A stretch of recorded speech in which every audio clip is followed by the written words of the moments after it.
Hello everyone, this is Sachin Antil. तो guys, हम लोग जो चैप्टर कर रहे थे वो था ह्यूमन रिप्रोडक्शन।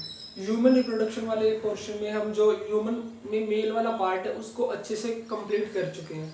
फिर जो फीमेल वाला पार्ट है उसमें हम लोग external genitalia, vulva, internal structure of female reproductive system, gametogenesis, ये सब टॉपिक्स हम अच्छे से कवर कर चुके हैं। बट उसी के बीच में जो अपना एक टॉपिक रह जाता वो था अपना accessory sex gland, that is mammary gland. ये अपना रह गया था। तो ये अपना लास्ट टॉपिक है फीमेल रिप्रोडक्टिव सिस्टम वाले पार्ट में, उसी को आज हम करने वाले हैं। तो गाइस शुरू करते हैं। जो आपका फीमेल रिप्रोडक्टिव सिस्टम होता है, देखो ये आपका मेमरी ग्लैंड्स का स्ट्रक्चर है। अगर इस स्ट्रक्चर को हम फ्रंटल व्यू से देखें तो ये कुछ इस तरह से दिखता है। मान लीजिए ये आपका सर्कुलर है and this is your nipple, and इसके यहाँ चारों तरफ इस तरह से पिगमेंटेड एरिया प्रेजेंट होता है। देखो ये आपकी क्या है, mammary gland, this is your mammary gland, और जो सेंटर वाला पार्ट है इसको हम बोलते हैं निप्पल, जहां से मिल्क सिक्रीट होता है।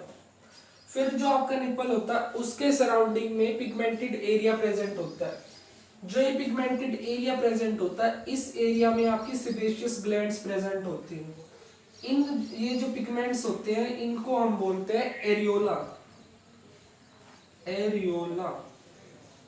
तो जो आपका एरियोला होता है इसमें क्या होती है, आपकी सेबेशियस ग्लैंड्स प्रेजेंट होती है। ये आपका फ्रंट व्यू है अगर मेमरी ग्लैंड का देखें तो। फिर उसके बाद आता है आपका साइड व्यू में, अगर इंटरनल स्ट्रक्चर को देखें तो किस तरह से दिखता है वो हम यहाँ देखने वाले हैं।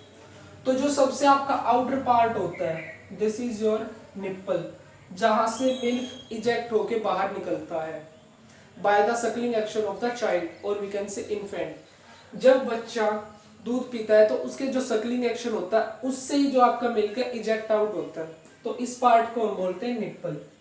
फिर उसके बाद जो नेक्स्ट थिंग आती है वो आते हैं आपके इस तरह से कुछ पाइप लाइक स्ट्रक्चर्स आते हैं। जो पाइप लाइक स्ट्रक्चर्स आते हैं before the wide broad area, इस ब्रॉड एरिया पे पहुंचने से पहले जो ट्यूब लाइक स्ट्रक्चर है इसको हम बोलते हैं लैक्टिफेरस डक्ट। ये आपका लैक्टिफेरस डक्ट है। लैक्टिफेरस डक्ट के बाद क्या होता है, जो आपका ये डक्ट वाला सिस्टम है ये कुछ ब्रॉड हो जाता है। इस ब्रॉड वाले पार्ट को हम बोलते हैं मेमरी एम्पुला। जो आपका मेमरी एम्पुला, इसका फंक्शन क्या होता है, ये टेम्परेरीली मिल्क को स्टोर करता है कुछ टाइम के लिए। फिर उसके बाद जो आपका मेमरी एम्पुला आता है उसमें जो नेक्स्ट पार्ट आता है this is your mammary ampulla. Memory ampulla के बाद जो इस तरह से फिर ट्यूब लाइक स्ट्रक्चर आता है उसको हम बोलते हैं मेमोरी डक्ट। जो आपका ये वाला पार्ट है this is your memory duct, और जो आपका ये ब्रॉड वाला रीजन है this is your mammary ampulla. आपका जो मेमोरी डक्ट है वो आगे जाके डिवाइड हो जाता है कुछ और छोटे डक्ट्स में। उन डक्ट को हम बोलते हैं mammary tubules. These divided tube like structures are called as mammary tubules. तो इसको हम सिंपली बोल सकते हैं mammary tubules united to form mammary duct, and the mammary duct opens into a wider place that is mammary ampulla. और mammary ampulla के बाद जो आपका पोर्शन आता है वो आता है लैक्टिफेरस डक्ट। लैक्टिफेरस डक्ट के द्वारा निप्पल के थ्रू आपका जो मिल्क होता है वो इजेक्ट आउट होता है।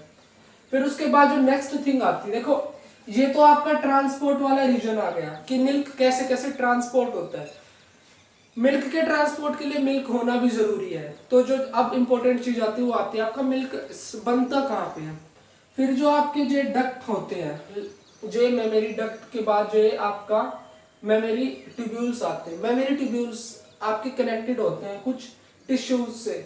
इन टिश्यूज को हम बोलते हैं मेमोरी एल्वियोलाई। जो ये ग्रीन कलर में कुछ स्ट्रक्चर्स दिखाए गए हैं इनको हम मेमोरी एल्वियोलाई बोलते हैं। और जो आपके मेमोरी एल्वियोलाई होते हैं इनके चारों तरफ एक कवरिंग प्रेजेंट होती है, उस कवरिंग को बोलते हैं intra lobular tissue connective tissue. Intra lobular connective tissue, जो आपका इंट्रा लोब्यूलर कनेक्टिव टिश्यू है आपके मेमोरी एल्वियोलाई को कवर करता है। और जो आपका इंट्रा लोब्यूलर कनेक्टिव टिश्यू है ये लोब्स में डिवाइड कर देता है आपके एल्वियोलाई को।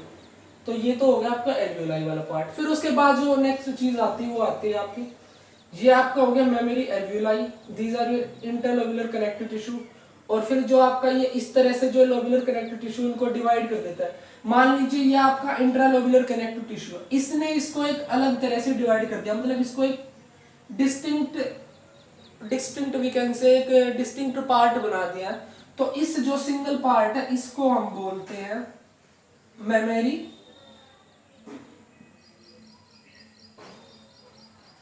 Lobe.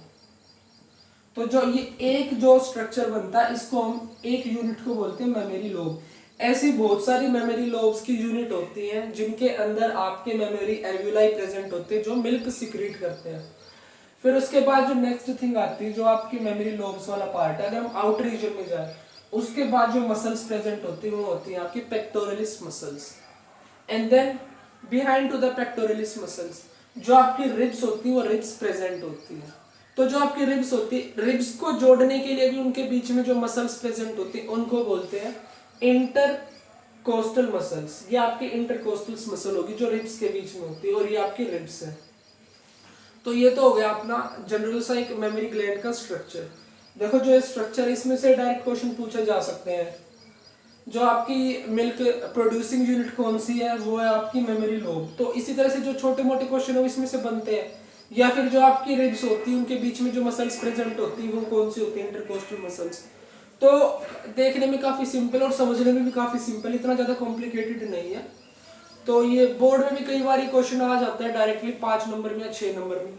So guys it's quite pretty important question that you must know for your board exams and also for the national level competitive exams। फिर उसके बाद देखो जो नेक्स्ट चीज आती है वो आती है आपकी जब बर्थ के टाइम पे क्या होता है, जब प्रेगनेंसी होती है, during the pregnancy under the influence of hormones oestrogen and progesterone जो आपकी मेमोरी ग्लैंड्स है वो डेवलप करती, ग्रोथ करती है। प्रेगनेंसी के टाइम की पे जो आपकी मेमोरी ग्लैंड्स है वो ग्रोथ करती है under the influence of hormones oestrogen and progesterone. फिर बर्थ के बाद में आफ्टर द चाइल्ड बर्थ के बाद में क्या होता है, जो आपको प्रोलैक्टिन हार्मोन है वो स्टिमुलेट करता है इनको मिल्क सिंथेसाइज करने के लिए। Under the influence of prolactin mammary glands produce milk. And फिर जो सेकंड थिंग आती है under the influence of hormone oxytocin mammary glands secrets milk. मतलब जब ऑक्सीटोसिन हार्मोन रिलीज होगा, ऑक्सीटोसिन कब रिलीज होगा, जब जो इन्फेंट है वो सकलिंग एक्शन करेगा निप्पल पे, उस टाइम पे under the influence of oxytocin जो मेमोरी ग्लैंड्स है आपकी वो मिल्क सीक्रेट करेंगे। So this is just about your mammary glands. I hope you have understood about all these structures and their function. So guys, continue for the next one. From the next time we will continue with the fertilization events. Fertilization में आपके जो events होते हैं वो next time से वो continue करने वाले हैं।